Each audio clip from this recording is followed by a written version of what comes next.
భారతదేశ ఉపరాష్ట్రపతి ముప్పవరపు వెంకయ్య నాయుడు నెల్లూరు జిల్లా 4 రోజుల పర్యటనలో భాగంగా Sharadadevi charitable trust all India radio station కార్యక్రమంలో పాల్గొని అనంతరం స్వర్ణభారతి ట్రస్ట్ నందు గ్లోబల్ హాస్పిటల్ చెన్నై వారి ద్వారా మెగా మెడికల్ క్యాంపును ప్రారంభించి 500 మంది పేదవారికి ఉచిత వైద్యం అందించే ఏర్పాటును పరిశీలించారు.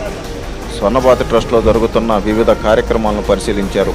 వైద్యం చేయించుకునే వారికి భోజన వసతి ఏర్పాటు చేశారు. వెంకయ్య నాయుడు గారు ఈ సందర్భంగా మాట్లాడుతూ ప్రపంచంలో ఎక్కడ తిరిగినా కన్న తల్లిని పుట్టిన ఊరిని మర్చిపోకూడదని, నేను ఎక్కడ ఉన్నా నా సొంత ఊరు సొంత ప్రజలను కలిసిన ఆనందం వేరేగా ఉంటుందన్నారు.